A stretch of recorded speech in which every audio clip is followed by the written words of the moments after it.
Hello everyone, आज हम इस वीडियो में सीडीपी के क्वेश्चन देखेंगे। और ये जो आपका क्वेश्चन है पेपर 2 है। और ये जो आपका क्वेश्चन पेपर किस डेट में हुआ था, 29 जनवरी 2023 को जो ऑनलाइन में पेपर आया था, ये उसके पेपर है। तो चलिए शुरू करते हैं। क्वेश्चन नंबर फर्स्ट कहता है, बच्चों के शारीरिक विकास का सीधा संबंध किससे है? वृद्धि दर से, संवेदी प्रकार्य से, सूक्ष्म और सकल मोटर कौशल से, अंतर वैयक्तिक संबंध से। तो आप बताएं, जो बच्चों का डेवलपमेंट है वो उसका सीधा जो संबंध है किससे है? तो बच्चों के डेवलपमेंट का सीधा संबंध आपका हो जाएगा option number third is the right answer. वृद्धि दर से भी है, संवेदी प्रकार्य से है, सूक्ष्म और सकल मोटर कौशल से, अंतर्वैयक्तिक संबंध से, इसलिए ग्रोथ के अंदर नहीं आता है। नेक्स्ट क्वेश्चन पे चलते हैं। क्वेश्चन नंबर सेकंड कहता है, कथन कहता है एक बच्चा कुछ तांत्रिक गतिक परिपक्वता प्राप्त करने से पहले पेंसिल पकड़ना और लिखना नहीं सीख सकता। तर्क कहता है सीखना विकास पर निर्भर है। सही विकल्प का चयन कीजिए और बताइए इसका सही आंसर क्या होगा। तो इसका सही आंसर हो जाएगा option number first is the right answer. A और आर दोनों सही है और आर ए की सही व्याख्या करता है। क्वेश्चन नंबर थर्ड देखते हैं। ये कहता है शिक्षकों को स्वीकारना चाहिए कि डैश समाजीकरण की प्राथमिक संस्था है जिसकी माध्यमिक बचपन में भी भूमिका है। परिवार मतलब शिक्षकों को स्वीकारना चाहिए कि समाजीकरण की प्राथमिक संस्था है। तो ये बात तो आपको पता ही होगा कि जो प्राथमिक संस्था है वो आपका परिवार हो जाएगा। तो इसका सही आंसर हो जाएगा option number first is the right answer, परिवार। क्वेश्चन नंबर फोर्थ देखते हैं। जीन पियाजे के सिद्धांत के अनुसार किस चरण में बच्चे प्रतीकात्मक खेल करने में सक्षम हो जाते हैं परंतु उनकी सोच मूर्त वस्तुओं तक ही सीमित होती है बजाय अमूर्तता की? फर्स्ट कहता है संवेदी चालक अवस्था, उत्तर पारंपरिक अवस्था, मूर्त संक्रियात्मक अवस्था, अमूर्त संक्रियात्मक अवस्था।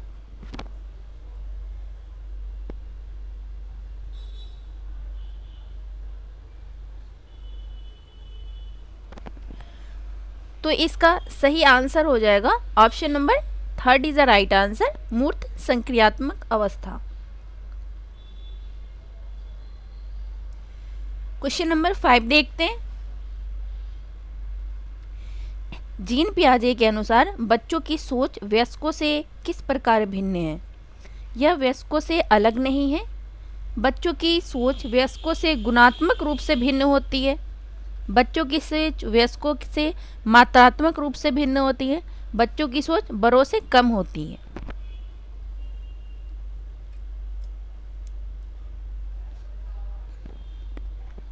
तो ये तो आपका गलत हो जाएगा कि यह वयस्कों से अलग नहीं है। फोर्थ आपका गलत हो जाएगी, बच्चों की सोच बड़ों से कम होती है, ऐसा नहीं है।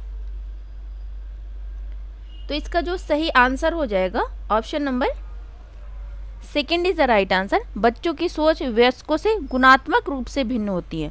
मात्रात्मक तो सेम होती है लेकिन गुणात्मक से भिन्न होती है, क्योंकि बच्चे छोटे होते हैं वो अपने लेवल से अपने हिसाब से सोचते हैं और जो बड़े होते हैं वो अपने हिसाब से सोचते हैं, इसलिए इसमें गुणात्मक का फर्क होता है, मात्रा में कोई फर्क नहीं होता। क्वेश्चन नंबर 6 देखते हैं।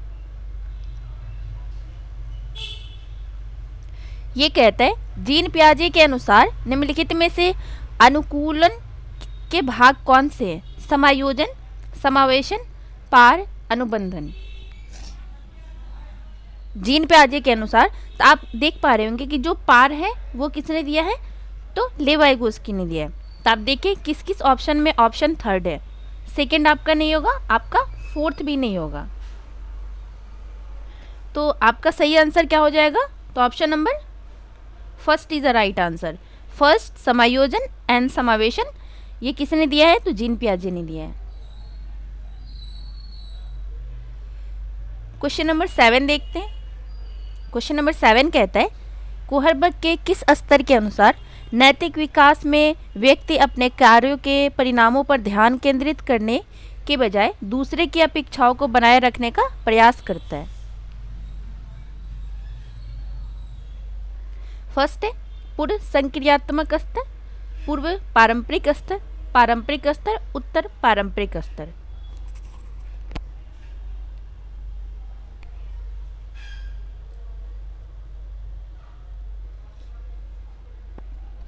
इसका सही आंसर हो जाएगा option number third is the right answer, पारंपरिक स्तर।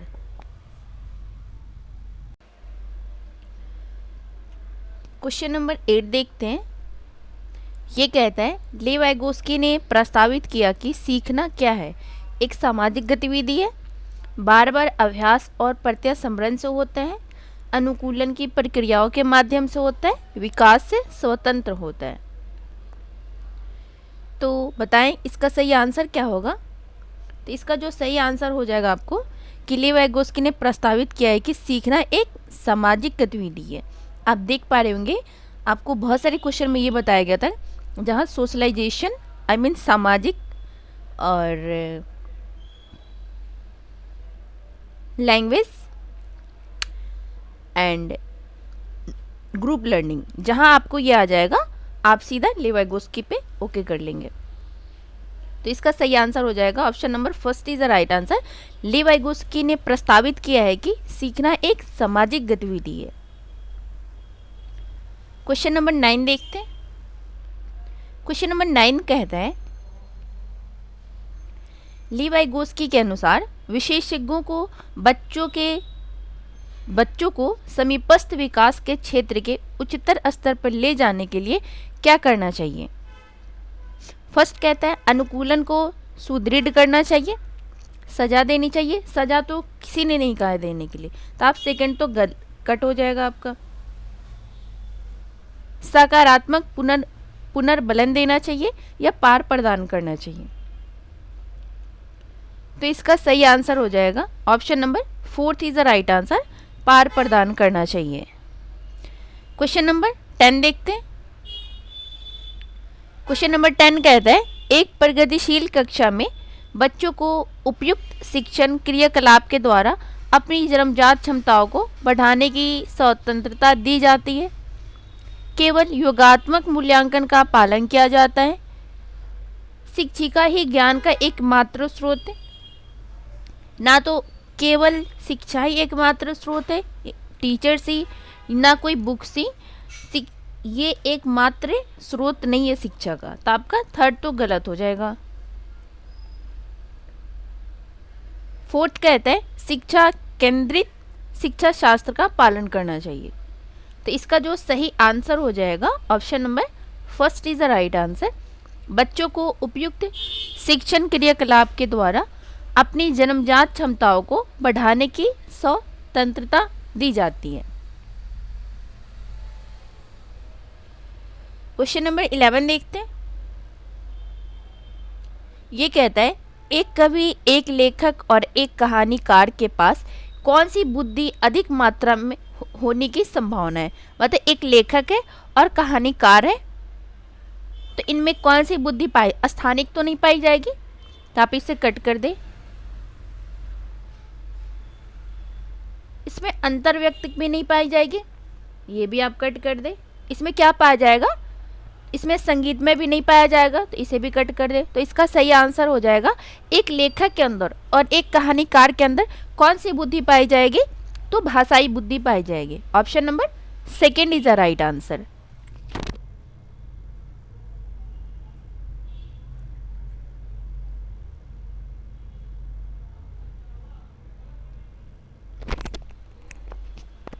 क्वेश्चन नंबर 12 कहता है लेव वाइगोस्की ने प्रतिपादित किया कि भाषा की संज्ञानात्मक विकास में प्रमुख भूमिका है, बच्चों के संज्ञानात्मक विकास में बाधा डालती है, सीखने एवं विकास को प्रभावित नहीं करती है, सामाजिक संदर्भ से प्रभावित नहीं होती है। तो इसका सही आंसर हो जाएगा, डी वाइगोस्की ने प्रतिपादित किया है कि जो लैंग्वेज है, जो भाषा है आपका, वो संज्ञानात्मक विकास को प्रमुख भूमिका है। तो option number first is the right answer. Question number 13 देखते हैं। ये कहता है कक्षा में विविधता के अनुकूलन वातावरण बनाने के लिए किस पर ध्यान केंद्रित करना चाहिए? समरूपता, समानता, समता, मानकीकरण। तो इसका सही आंसर हो जाएगा option number 3 is the right answer, समता पे ध्यान देना चाहिए। क्वेश्चन नंबर 14 देखते हैं। सीखने के लिए आकलन को किस पर ध्यान देना चाहिए? परीक्षा के लिए सीखना,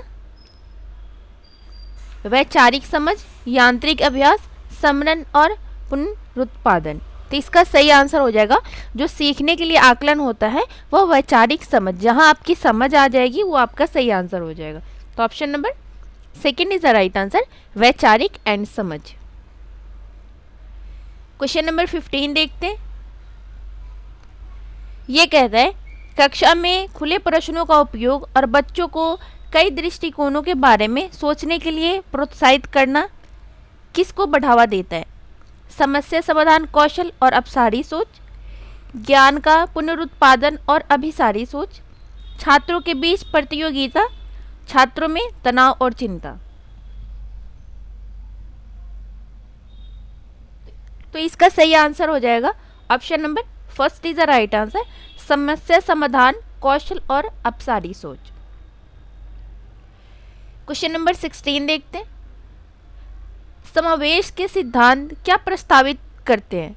विशेष बच्चों के लिए विशेष विद्यालय, बच्चों के प्रति दया और सहानुभूति का रवैया, सभी बच्चों के लिए समारूपी और मानक पाठ्यक्रम, प्रत्येक बच्चे की पृष्ठभूमि या क्षमताओं में विभिन्नता होते हुए भी उसके समग्र विकास के लिए एक लोकचार का निर्माण।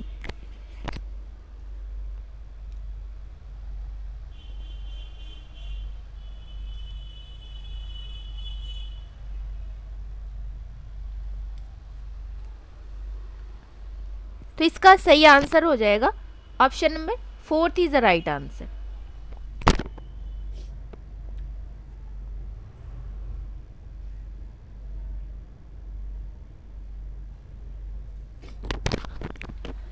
क्वेश्चन नंबर 7 देखते हैं। क्वेश्चन नंबर 7 कहता है श्रवण अक्षमता से जूझते विद्यार्थियों की मदद के लिए निम्न में से कौन सी समायोजन तकनीक मददगार है? बड़ी मुद्रक वाली किताबें, बैसाखी, सांकेतिक भाषा या श्रवण टेप। तो इसका सही आंसर हो जाएगा option number 3 is the right answer, सांकेतिक भाषा। क्वेश्चन नंबर 18 देखते हैं। क्वेश्चन नंबर 18 कहता है बच्चों की विविध ज़रूरतों को पूरा करने के लिए प्रतिपादित अधिगम हेतु सार्वभौमिक डिज़ाइन निम्नलिखित के किसके कई तरीके प्रस्तावित नहीं करते? संलग्नता, प्रतिनिधित्व, नामीकरण या गतिविधि।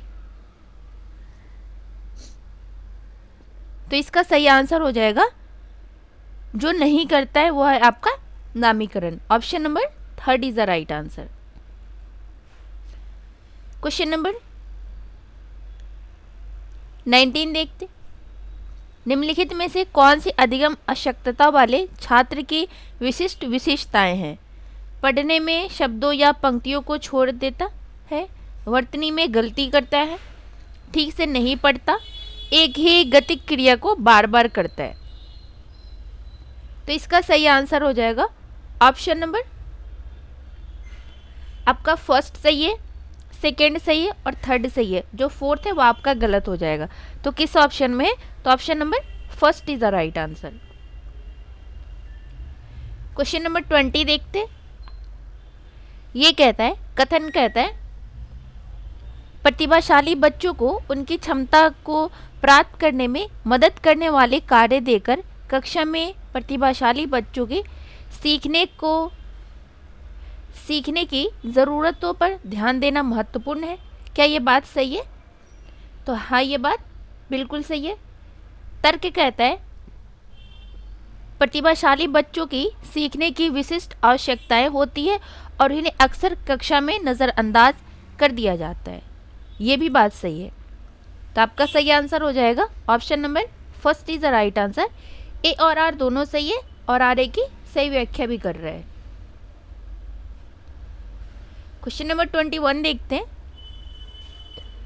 ये कहता है माध्यमिक स्कूल की कक्षाओं में सीखने को किस प्रकार समझा जाना चाहिए?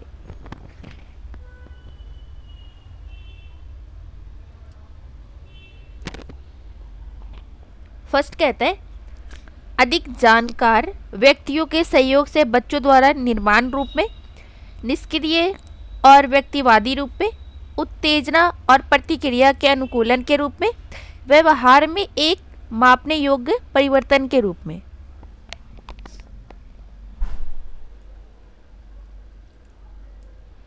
तो इसका सही आंसर हो जाएगा option number first is the right answer. अधिक जानकार व्यक्तियों के सहयोग से बच्चों द्वारा निर्माण रूप में। क्वेश्चन नंबर 22 देखते हैं। समस्या समाधान की प्रक्रिया किससे बाधित होती है? अधिक संज्ञानात्मक क्षमताओं, अनुक्रिया समुच्चय, सुलझाए हुए उदाहरण को समझकर, समीक्षियों के साथ चर्चा व संवाद करके। तो इसका सही आंसर हो जाएगा option number second is the right answer, अनुक्रिया समुच्चय करके। जो समस्या समाधान की प्रक्रिया में किसे बाधित होती है? तो option number second is the right answer. Question number 23 देखते हैं। ये कहता है सामाजिक रचनात्मक कक्षा में बच्चों के सीखने के बारे में निम्नलिखित में से कौन सा कथन सही नहीं है? मतलब जो सही नहीं है हमें वो बताना है। बच्चों को अपने साथियों के साथ बातचीत के द्वारा अपने संज्ञानात्मक विकास में मदद मिलती है। कक्षाओं में केवल रचनात्मक और विविध तरह से आकलन को ही किया जाना चाहिए।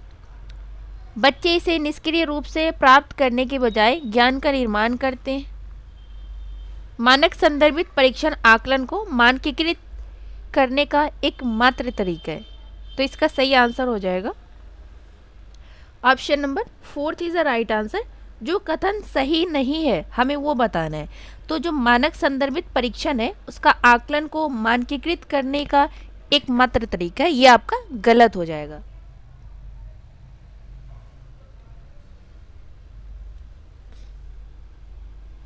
तो जो गलत है वही हमसे पूछ रहा है। तो option number fourth is the right answer. Question number 24 देखते हैं। विद्यार्थियों को सामाजिक सांस्कृतिक संदर्भ उनके सीखने की प्रक्रिया को प्रभावित नहीं करते। क्या ये बात सही है? तो नहीं, ये बात सही नहीं है। पहले तो आप इसे कट करें। प्रभावशाली अधिगम के लिए अनदेखा किया जाना चाहिए, हमें अनदेखा भी नहीं करना है, इसलिए आपका सेकंड भी गलत हो जाएगा। थर्ड कहता है एक महत्वपूर्ण कारक है जो सीखने को प्रभावित करता है। बात तो सही कह रहा है। फोर्थ कहता है एक ही जाति के बच्चों को एक समूह में वर्गीकृत करने का उत्कृष्ट अवसर प्रदान करना चाहिए, ये आपका गलत हो जाएगा। तो जो आपका सही हो जाएगा option number third is the right answer. एक महत्वपूर्ण कारक है जो सामाजिक सांस्कृतिक संदर्भ है, वो एक महत्वपूर्ण कारक है जो सीखने को प्रभावित करता है। क्वेश्चन नंबर 25 देखते हैं। शिक्षकों को विद्यार्थियों को डैश प्रेरित शिक्षार्थी बनने के लिए और डैश लक्ष्य निर्धारित करने के लिए प्रोत्साहित करना चाहिए। आंतरिक रूप से महारत उन्मुख, आंतरिक रूप से प्रदर्शन उन्मुख, बाह्य रूप से महारत उन्मुख, बाह्य रूप से प्रदर्शन उन्मुख। तो इसका सही आंसर हो जाएगा option number first is the right answer. आंतरिक रूप से बच्चों को प्रेरित होना चाहिए, मतलब मोटिवेशन होना चाहिए, जो इंटरनल होना चाहिए। और जो लक्ष्य होता है वो महारत उन्मुख होना चाहिए। तो option number first is the right answer.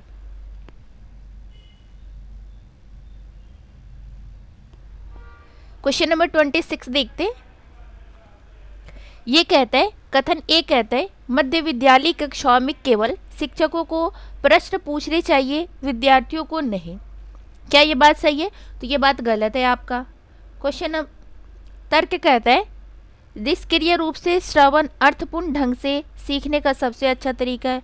निष्क्रिय रूप से तो कुछ सीख ही नहीं सकते, इसलिए आपका आर भी गलत हो जाएगा। तो आपका दोनों गलत हो जाएगा। किस ऑप्शन में है?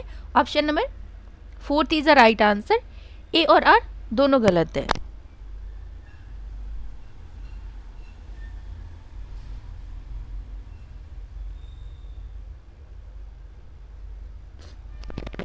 क्वेश्चन नंबर 27 देखते हैं।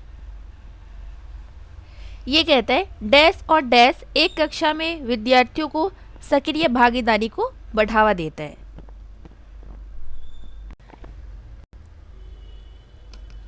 फर्स्ट कहता है ड्रिल और बार बार अभ्यास, प्रतिस्पर्धा और मैत्रीपूर्ण प्रतिद्वंदिता, निष्क्रिय रूप से श्रवण और नकल। जहां निष्क्रिय हो जाएगा आपका गलत हो जाएगा। अन्वेषण और पूछताछ। तो इसका जो सही आंसर हो जाएगा option number 4 is the right answer. अन्वेषण और पूछताछ एक कक्षा में विद्यार्थियों की सक्रिय भागीदारी को बढ़ावा देते हैं। क्वेश्चन नंबर 28 देखते।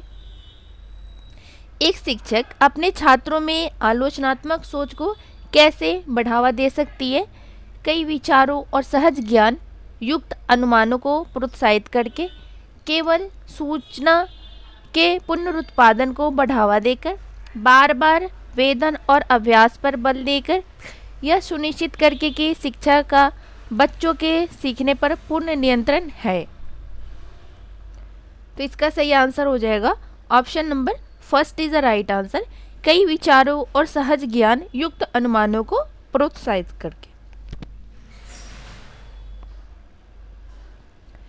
क्वेश्चन नंबर 29 देखते हैं। माध्यमिक विद्यालय के शिक्षक को विभिन्न घटनाओं के छात्रों द्वारा रखे गए वैकल्पिक सिद्धांतों के संदर्भ में क्या करना चाहिए? छात्रों को अपनी धारणा बदलने के लिए कड़ी सजा देनी चाहिए, इन सिद्धांतों को बदलने के लिए भौतिक पुरस्कार प्रदान करने चाहिए। हमें सज़ा नहीं देना है, तो आपका पहले तो गलत हो जाएगा। उन्हें पूरी तरह से अनदेखा करके अपने व्याख्यान जारी अनदेखा नहीं करना है। 4 कहता है इनका विश्लेषण करके शिक्षण अधिगम में इन्हें संबोधित करना चाहिए। तो आपका जो सही आंसर हो जाएगा option number 4 is the right answer. इनका विश्लेषण करके शिक्षण अधिगम में इन्हें संबोधित करना चाहिए। आज का लास्ट क्वेश्चन नंबर 30 देखते। कथन ए कहता है छात्रों को अपने समय के अधिगम को स्वनियमित करने के लिए कक्षा में उचित स्वायत्तता दी जानी चाहिए। कथन तर्क आर कहता है अधिगम प्रभावी होता है जब शिक्षार्थी स्वामित्व करते हैं। तो इसका सही आंसर हो जाएगा option number 1 is the right answer. A और आर दोनों सही है और आर ए की सही व्याख्या करते हैं। तो इस वीडियो में हमने CTP के 30 क्वेश्चन करे हैं। आई होप कि आपको ये वीडियो पसंद आएगी और आप इस वीडियो को ज़रूर देखें। जितना हो सके आप प्रैक्टिस ज़रूर करें। वीडियो को लाइक कर दें, शेयर कर दें। अगर आप इस चैनल पर नए हैं तो चैनल को सब्सक्राइब ज़रूर कर लें। Thank you.